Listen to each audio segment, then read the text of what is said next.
Bienvenue sur Africa 24 dans cette nouvelle édition du QG Weekend. Voici les titres de l'actualité.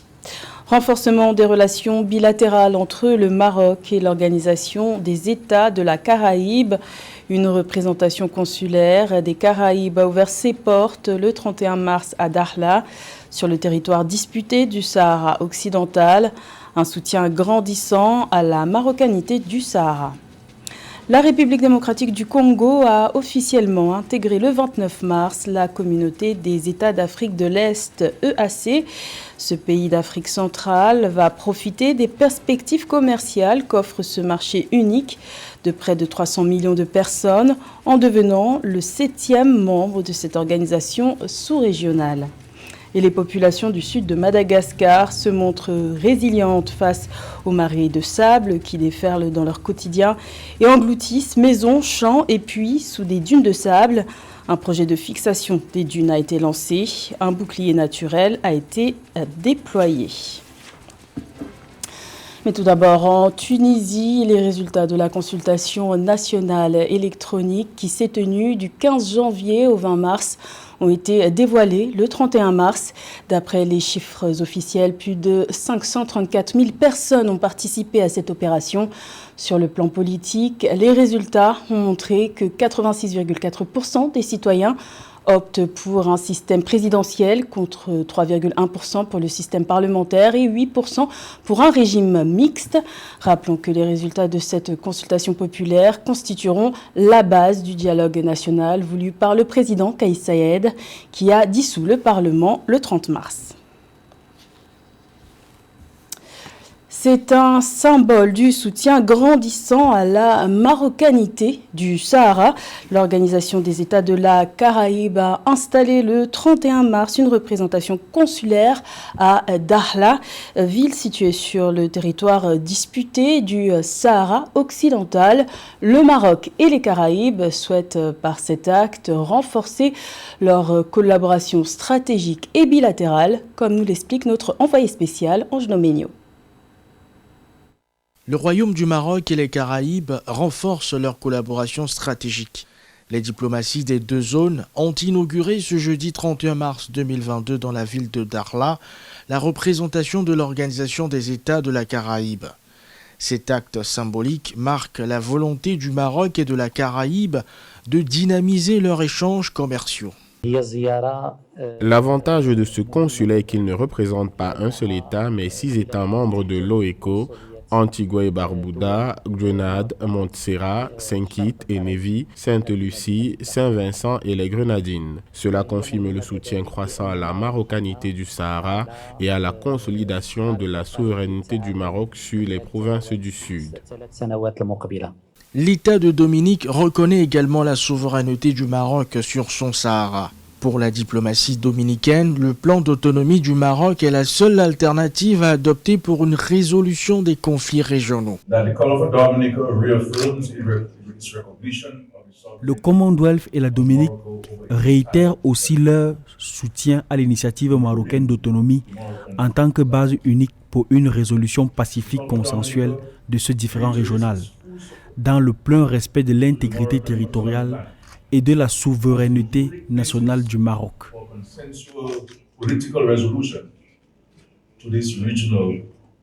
Les relations bilatérales entre le Maroc et les Caraïbes ont connu un développement significatif dans plusieurs domaines. Les deux nations ont noué des partenariats diversifiés dans des secteurs tels que l'agriculture, le développement humain et la formation. Une plateforme commune de coopération est envisagée dans les domaines de la pêche et du tourisme. Également dans l'actualité au Soudan, la région du Darfour située à l'ouest du pays est le théâtre de nouvelles tensions tribales. Depuis le 28 mars, au moins 45 personnes sont mortes dans des affrontements qui opposent la tribu arabe Rizegat à la communauté africaine Falata. L'origine du conflit reste confuse, mais une médiation entre les protagonistes est en cours. Rappelons qu'en mai 2020, des violences ont éclaté entre ces deux tribus à cause d'un vol de bétail qui avait fait au moins 30 morts. C'était l'un des objectifs du président Félix Tshisekedi à son arrivée au pouvoir en 2019. La République démocratique du Congo est officiellement devenue le 29 mars le 7e membre de la communauté des États d'Afrique de l'Est, EAC. Son adhésion a été actée lors du 19e sommet extraordinaire de l'organisation sous-régionale. Alors concrètement, qu'est-ce que cela change pour le pays? Élément de réponse avec Nathalie Mo. La République démocratique du Congo a été officiellement admise dans la communauté de l'Afrique de l'Est, l'EAC, lors du 19e sommet extraordinaire des chefs d'État du bloc communautaire. Son adhésion comme 7e membre de l'organisation économique sous-régionale, une évidence pour la RDC au vu des nombreux liens culturels, économiques et géographiques qui lient le pays à ses voisins. J'ai toujours reconnu que la communauté d'Afrique de l'Est est la meilleure en matière de libre circulation des personnes et des biens, d'intégration des infrastructures, d'intégration économique et commerciale comparativement aux autres blocs économiques sous-régionaux en Afrique. La RDC, déjà membre du marché commun de l'Afrique orientale et australe, de la communauté de développement d'Afrique australe et de la communauté économique des Grands Lacs, diversifie ainsi ses perspectives d'échange avec ses pays voisins. Des observateurs s'interrogent toutefois sur la capacité de la RDC à tenir ses engagements vis-à-vis de tous ses partenaires. Est-ce que la RDC pourra respecter ses engagements en matière de financement de ces 4 organisations? Est-ce que la CAC, la RDC autant pour moi, pourra respecter ses engagements en matière de contingent militaire? Déjà très engagé, notamment dans le Kivu. Les FADC devront également s'engager en liste africaine commune avec la brigade régionale de la force africaine en attente. Selon le rapport 2021 de l'Union africaine en matière d'intégration régionale, l'UAC occupe la 2e place continentale sur le plan de la libre circulation des personnes et des biens et le premier sur le plan de l'intégration commerciale et monétaire. En intégrant l'UAC, le président congolais Félix Tshisekedi a proposé que le siège de l'organisation soit délocalisé d'Arusha, en Tanzanie, à Kinshasa. L'agriculture est un secteur économique important au Sénégal et pour preuve, ce secteur occupe plus de 60% de la population active et contribue à près de 15% au produit intérieur brut. Mais les changements climatiques ont un impact négatif pour les rendements, une réalité mondiale à laquelle le pays doit s'adapter en développant des recherches pour assurer une agriculture plus résiliente. Les explications de Samantha Saberou-Saboubanga. Les productions agricoles au Sénégal sont confrontées à des chocs fréquents liés au changement climatique auxquels les agriculteurs doivent faire face, s'adapter et innover. Les populations les plus vulnérables sont aussi les plus soumises aux chocs car elles ont des capacités de récupération relativement limitées. Avec l'aide des scientifiques, l'Institut sénégalais de recherche agricole, ISRA, travaille à des innovations pour améliorer la résistance de végétaux et de pratiques agricoles afin d'aider les exploitants. Vous n'êtes pas sans savoir que les changements climatiques ont un impact négatif sur la production agricole et ça plus particulièrement dans nos pays et au Sénégal en particulier.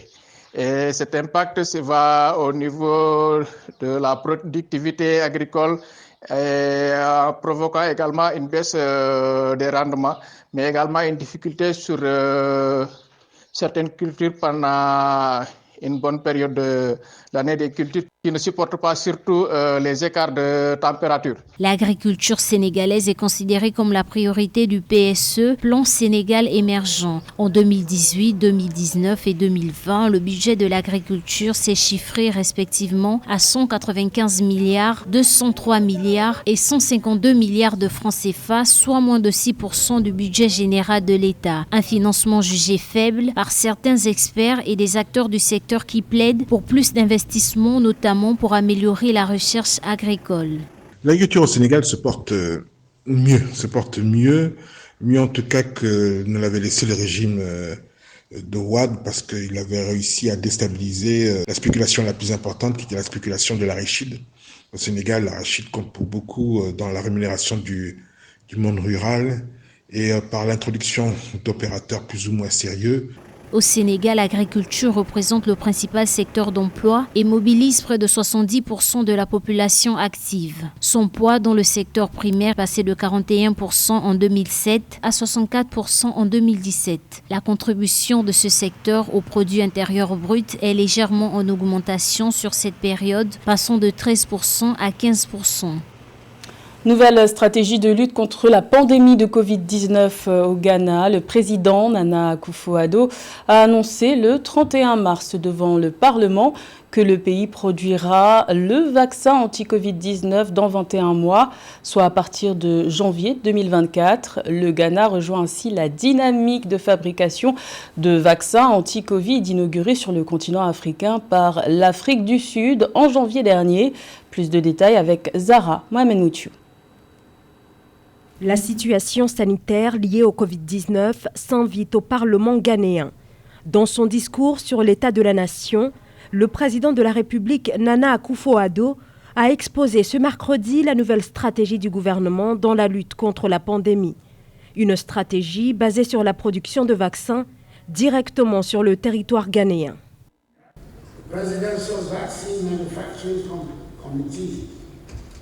Le comité présidentiel sur la fabrication de vaccins que j'ai créé pour répondre à cette lacune évidente a mis en place une stratégie globale de production nationale de vaccins et la création d'un institut national des vaccins pour mettre en œuvre la stratégie, ce qui nous permettra de commencer la première phase de production commerciale en janvier 2024.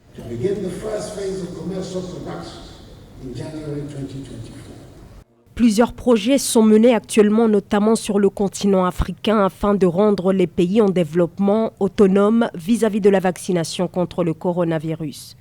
Et au-delà de la question du Covid-19, le Ghana, de son côté, ambitionne à terme de parvenir à une autosuffisance dans la production des vaccins les plus administrés. Un projet de loi vous sera prochainement présenté dans cette Chambre pour votre soutien et votre approbation à la création d'un Institut national du vaccin. Accélérer la campagne vaccinale en Afrique, un impératif à l'heure où le taux de vaccination n'y est que de 11%, soit le plus faible au monde. Le continent doit multiplier par 6 le taux de vaccination contre le Covid-19 pour espérer atteindre l'objectif de 70% de couverture vaccinale fixé par l'Organisation mondiale de la santé. Maisons, champs et puis engloutis sous des dunes de sable, c'est le difficile quotidien des populations du sud de Madagascar, un phénomène causé par des marées de sable engendrées par les changements climatiques. Mais les communautés locales sont résilientes et ont fait le choix de riposter en déployant un bouclier naturel. Les explications dans ce sujet de la rédaction. Contre vents et marées, les populations de la côte sud de Madagascar mènent une bataille de longue haleine contre le sable. Ces dernières années, les vents ont redessiné le paysage.